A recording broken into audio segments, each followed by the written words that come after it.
Not only has Ron Paul been married to his high school sweetheart, Carol, they have 5 children and 18 grandchildren. In his private life, he's an OBGYN who has delivered over 4,000 babies. For over 30 years now, Ron Paul has been leading the fight to restore our God-given right to life, our liberty, and our property. Do you know, do you know my favorite Ron Paul quote? We have too many laws. Do you love that? Yeah. Do you know what Ron Paul's rule book is? The Constitution. I love it.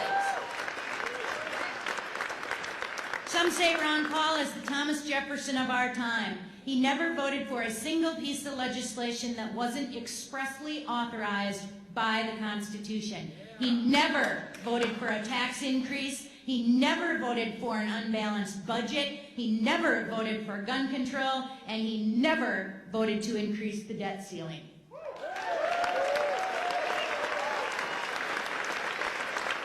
Ron Paul actually has a plan to restore America. It cuts $1 trillion in spending during the first year of his presidency and eliminates 5 unconstitutional departments and balances the budget in the 3rd year. Ladies and gentlemen, it is my honor to introduce you to the Thomas Jefferson, the most principled man in Congress, the champion of the Constitution, Ron Paul.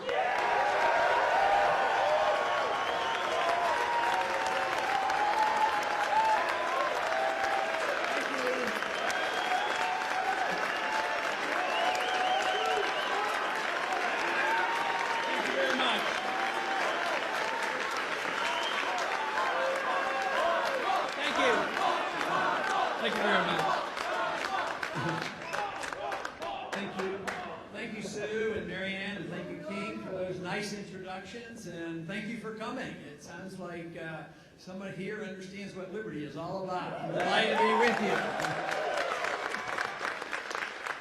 If we do understand the issue of liberty, we can understand how we solve all our problems. That was what the Constitution was supposed to do, was to protect our liberty.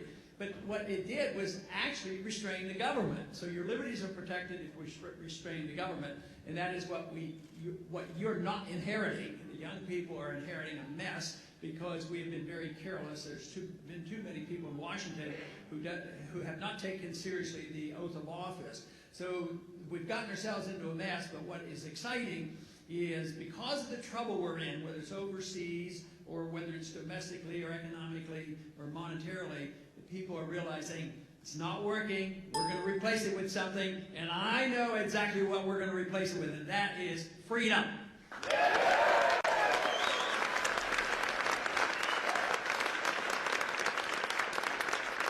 The wonderful message about defending liberty is that if you're interested in peace and prosperity, you defend liberty.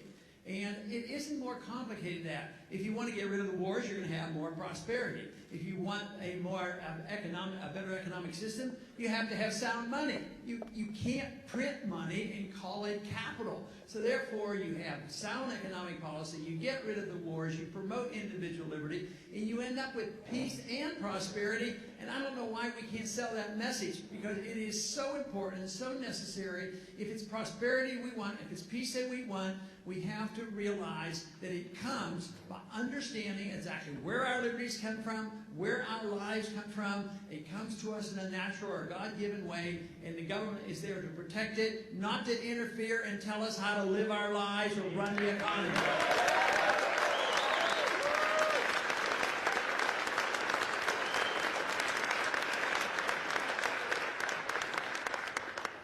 One of the most frequent questions I've been asked over several years, more so in this past year, is why do young people care? Why do they care about this issue? Of course, they turn around, why are they interested in you? Because it doesn't seem like you would care about young people. You know, that's what we'll say. But there is a good reason why young people, I think, are more open to it. It doesn't mean that those who are not young have forgotten about it, but young people are more open to it because one thing is freedom is a young idea.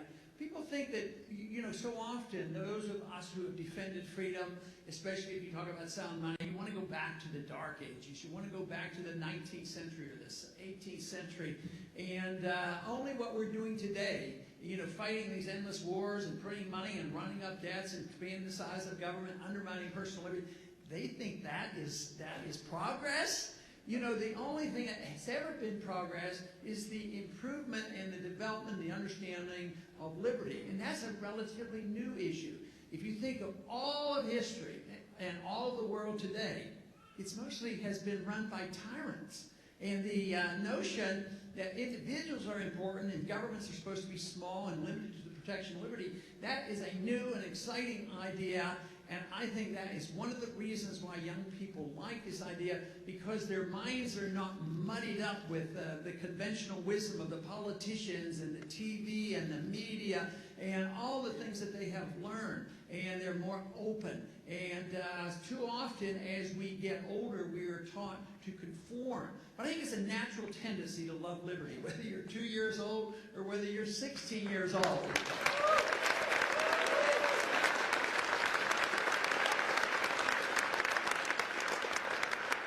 Of course, there has to be a balance, total liberty with disregard to our neighbors. That would not be good. So there are some rules. One rule is you can have your liberty, but don't hurt anybody, don't steal from anybody, don't defraud anybody. Then you can run your life as you choose, and the solutions would come to us. The other thing we have to understand about liberty is that we can understand it very well for ourselves. Everybody say, yeah, it's my life.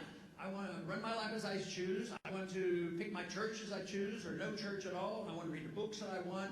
And then they say, but what you have to also conclude is you have to say that my neighbor can do exactly the same. But the politicians get involved, the special interests get involved, and all of a sudden they use government power to squelch the desires of the opposition or the neighbors and say, well, he doesn't lead the most ethical, moral life, so the government is supposed to tell people how they should behave. Of course, if you think about it, and I think about it, because I know a few politicians and I know a few bureaucrats, they're not capable of telling you how to run your life.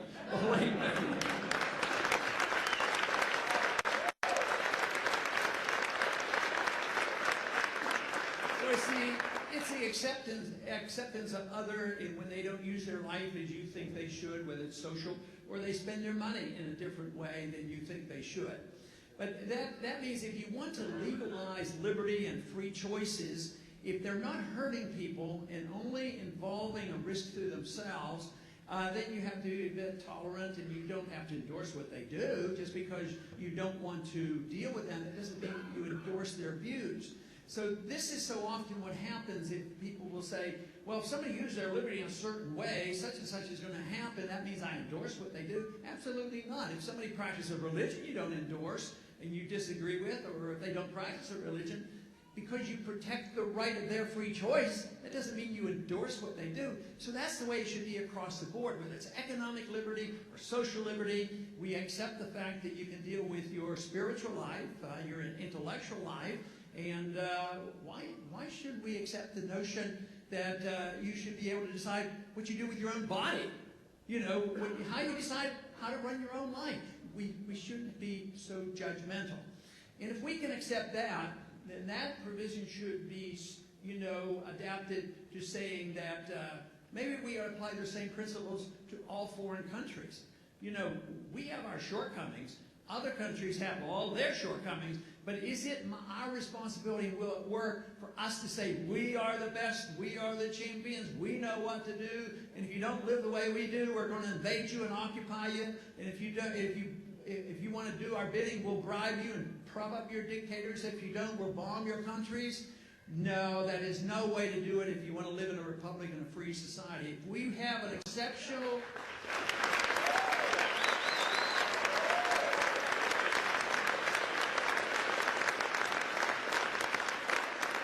If we are an exceptional nation, and I believe we are, and we have exceptional values, it's not to be used as an excuse to use force and tell other people what to do, whether it's domestically or internationally.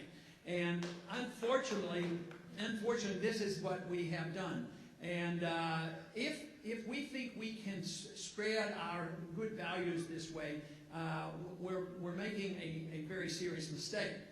If we do our job here at home, protecting our republic, protecting individual liberty, having a free market economy, having sound monetary policy, if we set a good standard, maybe the other parts of the world would want to emulate us in a voluntary manner.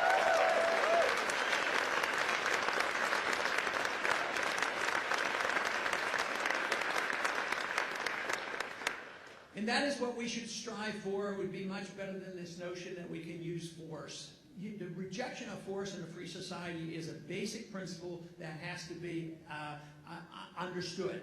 Now, does that mean that we don't have a national defense? Absolutely not. The founders were very correct. They gave us no authority to be the policemen of the world. They gave us strong advice that we should trade and be friends with anybody who's willing to trade and be friendly with us. But we shouldn't use force. We shouldn't get involved in the entangling alliances, like the international alliances today, like the United Nations, NATO. They don't do us any good.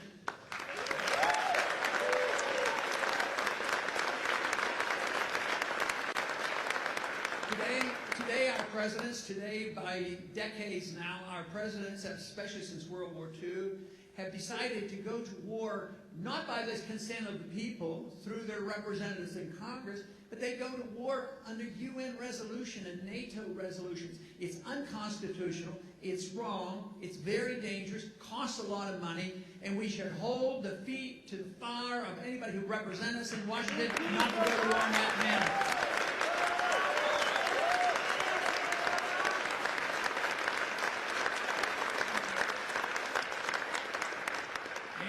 And of course, what does that mean on our foreign policy? It would change big time. It would really change, because we wouldn't be using force. What we would be doing is trying to get along with people.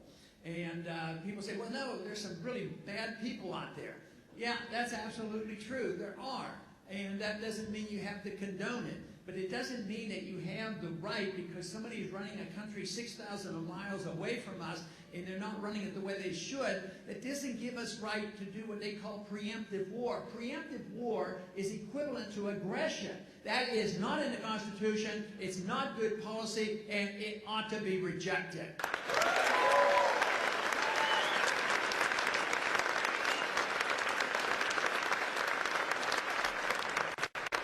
Now, what should we do? What should we do with our troops? They should defend this country. They should defend this country, and they do it exactly that way. The troops should be brought home as soon as possible.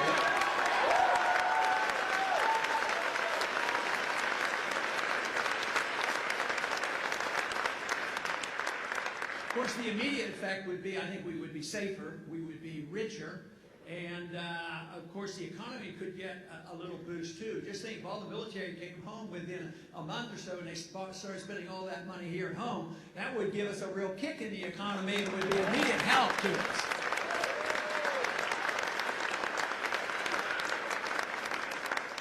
I'm just really tired of subsidizing the defense of Japan and South Korea and Germany and getting into these wars in the Middle East. So it is a drain. In the last 10 years, there's been $4 trillion of added debt to us because of the wars that we have been fighting. And what have these wars achieved? You know, we were told so many stories about why we had to go into Iraq. They used 9/11 as an excuse to go into Iraq. Had nothing to do with Al-Qaeda, had nothing to do with weapons of mass destruction, nothing to do with our national security being endangered. Thousands of Americans have died. Tens of thousands have been severely injured. Hundreds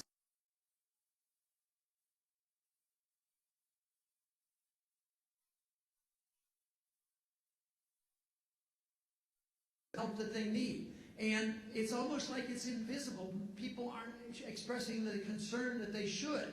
And yet the policies do not change. Here we hear about troops coming here and moving there and the wars are ending. Believe me, so far there's no strong sign that our policies have changed. Policies have to change if you really want to end these wars, and that means a policy of non-intervention overseas and mind our own business.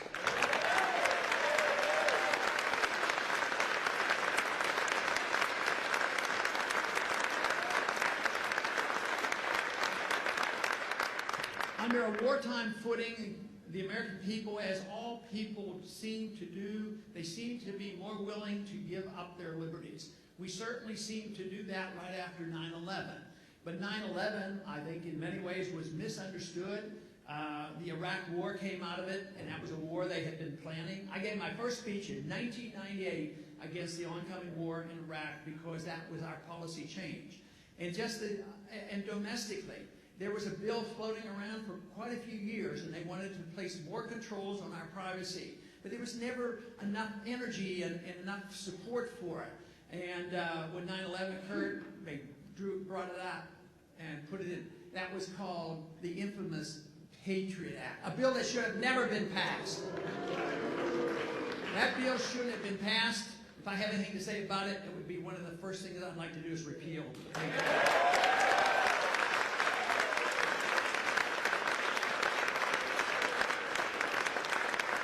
It is the giving up of our liberties for bills like the Patriot Act that allows departments to be set up like Homeland Security and national, transportation at our airports. The abuse that we are accepting at our airports is I think just a horror. We should finally say, groping old women in wheelchairs and little girls and undressing and taking belts off and shoes off hasn't captured one Al-Qaeda member yet. It's only it has made us more submissive and more tolerant of government abuse of our liberties. I think we should defend our liberties much stronger than we have been in the past.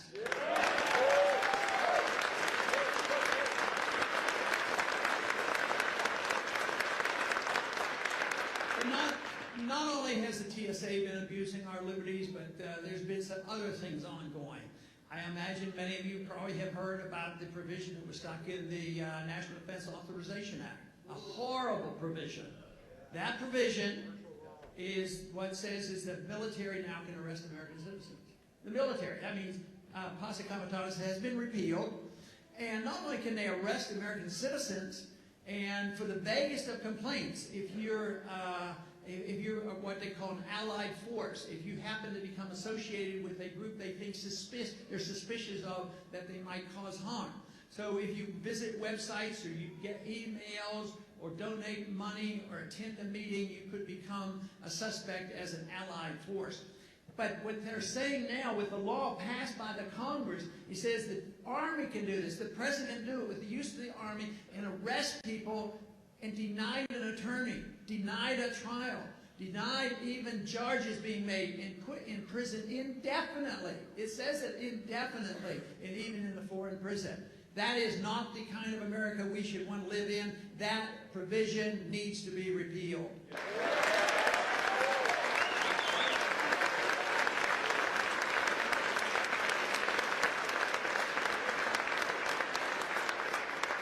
The civil liberties are easy to be attacked under these conditions, but I have come to the conviction, I hope you share this with me, that there's no need to give up your liberty to be safe. Never. I do not believe you should sacrifice your liberty when you think that the government is going to make us safer.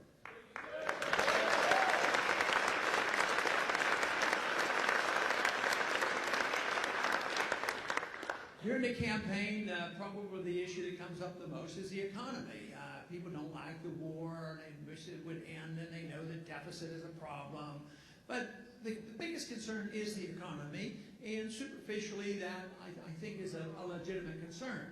So it's the understanding of economic policy that is so important, because too often in Washington, everything is demagogue based on bad issues and bad ideas, and people don't really, in many ways, understand the difference between the various economic theories. We generally know communism is bad, and socialism, from my viewpoint, is pretty bad, and yet other people say, well, we do need some socialism. And then we ended up with this compromise called economic interventionism, inflationism. If you need money, print the money. And if you need a fair system, you redistribute wealth. You take money from one group and give it to another. You introduce this notion that government has power to redistribute wealth. Well, guess what? They do that. It's always meant that we're going to help poor people get some wealth. But who gets to redistribute the wealth? the lobbyists. And guess where they redistribute the wealth? From the poor to the rich. It makes no sense.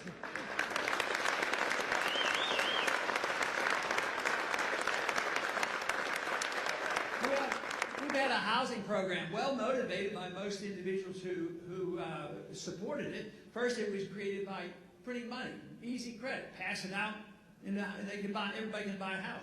Have programs which says that the bankers have to loan money to a certain group of people, even if they don't qualify. And also, then there were the special deals with Fannie Mae and Freddie Mac that gave low interest rate, low interest and a line of credit to the Treasury. It was very obvious from the Austrian School of Economic Theory that there was a bubble there. So I had introduced legislation even 10 years before the bubble burst. It said, look, this is what we're working on. We're working on a bubble. And of course, that was totally ignored. But the motivation was strong. We have to help poor people get a house. And some poor people did get a house. They didn't qualify. And people were very happy. It seemed to be working. They buy houses, and it seemed to work because the price of the house was going up. Oh, I can borrow more money against the house. And that seemed to be good, too. People looked like it was a perpetual wealth machine until the prediction came true. The bubble burst. And those individuals who were making money during the bubble formation, those who got involved with the mortgage markets and the derivatives, they were making billions, if not hundreds of billions of dollars. And the people who were running Fannie Mae and Freddie Mac were making millions of dollars in salaries. And so the crisis comes. It's very obvious. The collapse comes overnight. And those who were very much involved in the banking business and the large corporations that were in big trouble, they said, we need a bailout because a depression will come if you don't bail us out. And so Congress rushes back to pass $1 trillion bailout. But then, because of the monetary system, the Federal Reserve, pumped in and circulated $15 trillion worth of funds, bailing out the individuals who had already made so much money. And when they did that, what happened to the middle class? The middle class got the depression. They lost their houses and they lost their jobs. The depression could have come, but it should have come on to people who did all the speculating, were making all the money. They should have gone bankrupt, not dumped the debt on the people.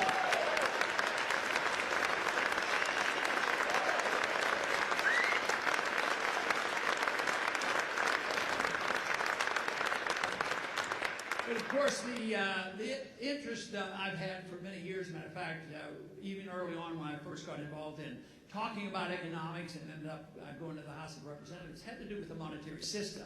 Because in 1971, on August 15th, that was the day that the last link of our dollar to gold was severed. And I was convinced by the study of Austrian economics that would usher in an age of too much spending, too much debt, a bubble that would continue to build and a much poorer country. And that is what's happened in the last 40 years. Although 15 years ago, nobody would have believed us. 10 years ago, the real correction started to occur. We've had 34 million new people in this country in the last 10 years and no real new jobs. And today they're telling you, oh, we had good figures this last week. We're recovering. We had 200,000 new jobs last month. But we had 1.2 million drop out. They don't count the people anymore. So there's very good reason to be very suspicious of any statistic that the government gives us because they will deceive us.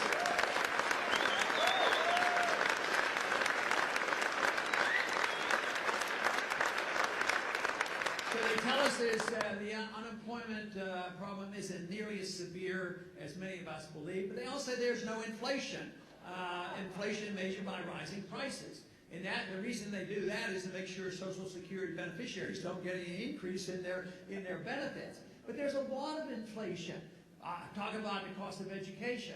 If you want to look at that, who's going to decide right now on putting away money and having their child educated in 20 years from now? I mean, there's no way you can predict. You put away in dollars. It won't work. There's a lot of inflation in education. There was a lot of inflation with houses. There's a lot of inflation. Where else does government get involved? In medical care. So there's a lot of inflation in medical care as well. If inflation of the money supply was equally distributed throughout the whole economy and everybody's salaries and wages went up, wouldn't be a big deal, but it doesn't work that way. certain people benefited a lot more than others, and they're the ones, of course, who get the power and the control. But inevitably, in a society that deliberately depreciates, devalues their currency by printing too much of it, there is an automatic transfer of wealth from the middle class to the very wealthy, because they get to use the money first. Governments benefit, they print it and spend it, and the big corporations get it, the banks get it, foreigners get it because we send all the aid over to the military-industrial complex gets it, but then in a year or 2 or 3 this money circulates, and guess what? Prices go up. And who pays it? Middle class pay it. Do you think the rich care about gasoline going from $3 to $4? They don't care. But a 33% rise in your gasoline prices, your heating bills, your medical care bill, or your education, it devastates the middle class. The great thing about a sound money system and free markets and property rights is that we enjoy, and we enjoyed the best ever. And we had the largest middle class ever in the history of the world and the wealthiest middle class ever. But they can't tell us that now, because even the wealth that is apparent today is based on debt.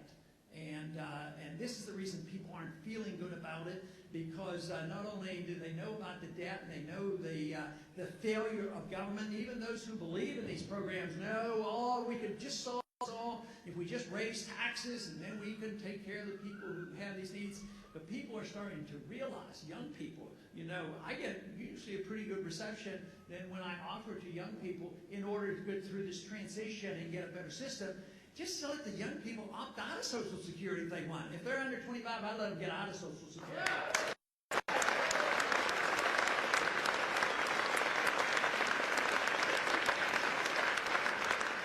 But in that $1 trillion I offered to cut, I do have priorities. Matter of fact, I would want to cut the overseas spending, #1. Why can't we bring everybody together?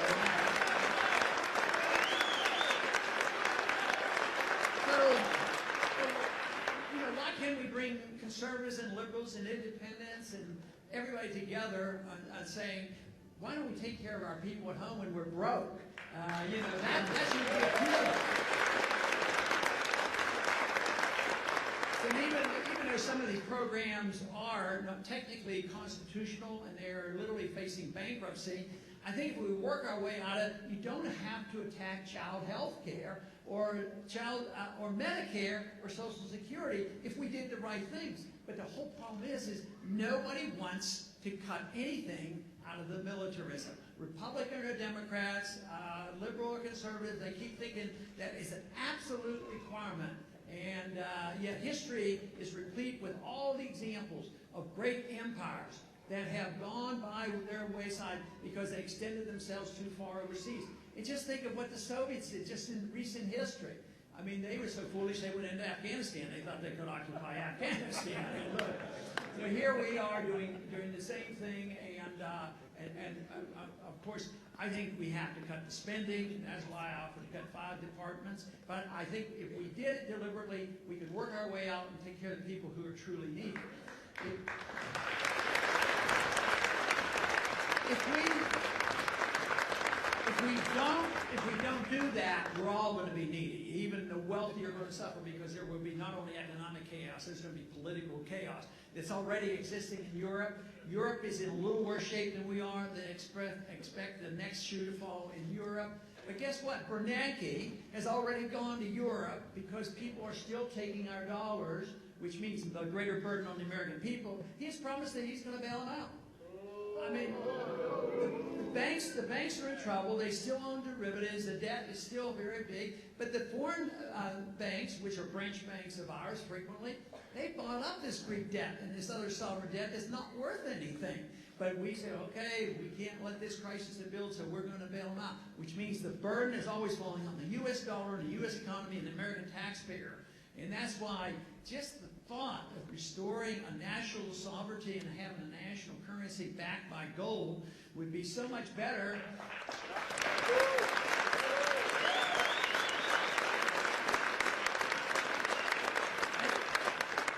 would be certainly a lot better than what is being planned, because those who are in charge know exactly what we know, and they are planning a new currency. But they're planning to make it a paper currency under the control and the power of the United Nations and IMF. We don't need that.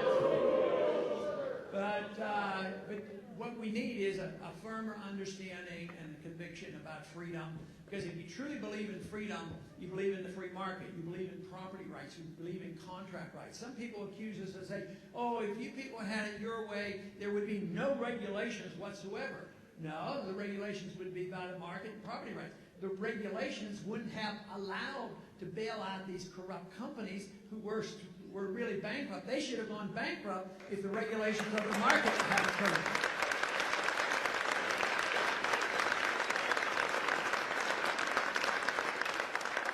But there's a lot of room for optimism, because there's a new generation now joining another group of people who have been clinging to the belief and the conviction about what America was all about.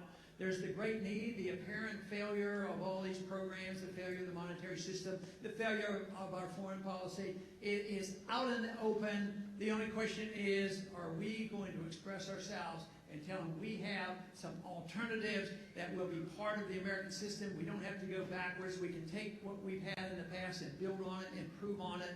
And this little test that we've had for a couple hundred years in this country, the greatest test, we need it reversed, because I think in the last 100 years we've been going in the wrong direction. We need to state what we really believe in.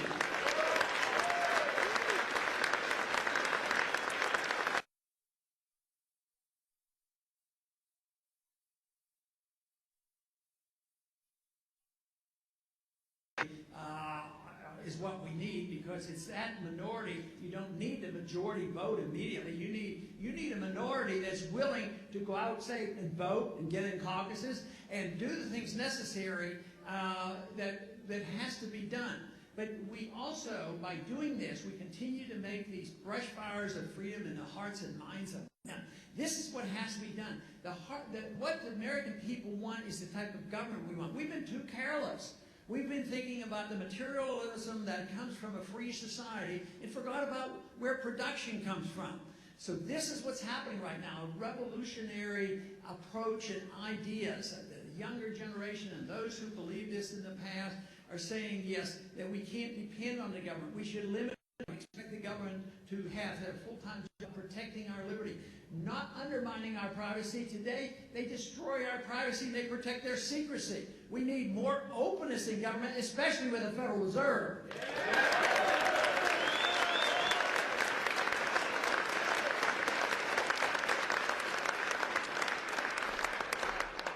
But if in a free society, our personal goals hopefully should be that we as individuals should strive for excellence and virtue. What we have allowed is our government to assume they know what is excellent and what is virtuous, and in doing that, they undermine our liberties. Governments cannot protect us against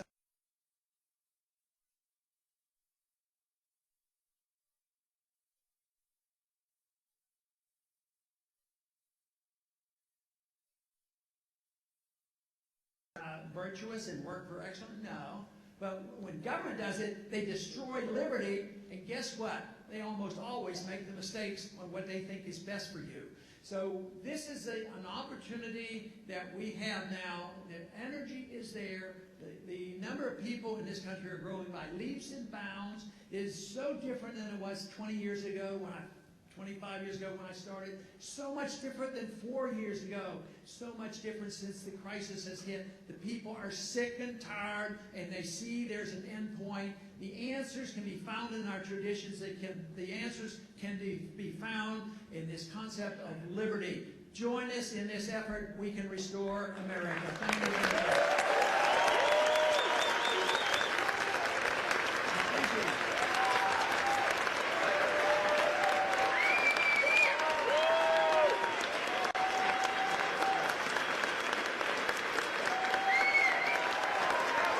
Congressman Paul, everybody.